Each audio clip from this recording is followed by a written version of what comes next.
hello friends मैं आज बनाई आसो चिकन रश्मि कबाब यानी मैं 800 ग्राम चिकन मीडियम साइज टुकुर कर धुई लैसो एतिया मैं फार्स्ट मेरिनेशन करिम यानी लै लीसो एचामच নহৰু पेस्ट एचामच लै लीसो मैं आदार पेस्ट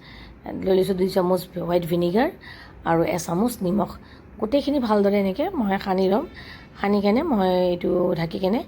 1 घंटार कारण फ्रिजत थৈ दिम मेरिनेट हबर कारण इपिने मैं এটা চেকনিত हाफ কাপতকৈ অকণমান বেছি দৈ পানীখিনি ওলাবৰ কাৰণে থৈ দিছোঁ এটা মছলা ৰেডি কৰিম সেইকাৰণে লৈ ধনিয়া পাত 6-7টামান কেঁচা জলকীয়া এটুকুৰ জায়ফল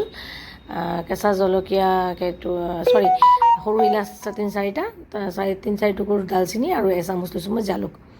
গোটেইখিনি মিক্সিৰ জাৰত দি কেনে ধুনীয়াকৈ এটা স্মুথ পেষ্ট বনাই ল'ম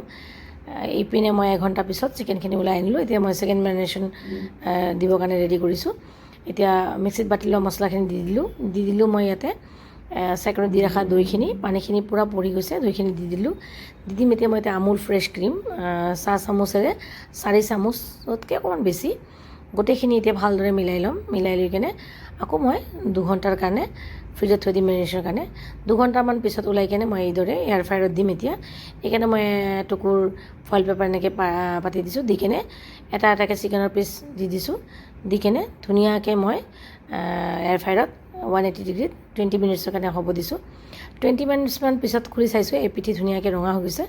মই লাহে লাহে ঘূৰাই দিছোঁ আকৌ মই 10 মিনিটৰ কাৰণে এয়াৰ ফ্ৰায়াৰত দি দিম 10 মিনিট পিছত ইয়া চাওক কি ধুনীয়া হৈ গৈছে আৰু মই এইটো আকৌ আপোনালোকক ফ্ৰাই পেনতো বনাই দেখাই আছোঁ ফ্ৰাই পেনত আপুনি দিব বিচাৰিলে এচামুচ বাটাৰ দি দিছোঁ বাটাৰটো গৰম হোৱাত গোটেইখিনি চিকেন দি দিছোঁ দি কেনে এপিঠি ৰঙা হ'লে লাহে লাহে চামুচেৰে এনেকৈ ঘূৰাই দিম সিপিঠিও ৰঙা হ'ব দিম গোটেই কামখিনি মই স্ল' ফ্লেমতে কৰিম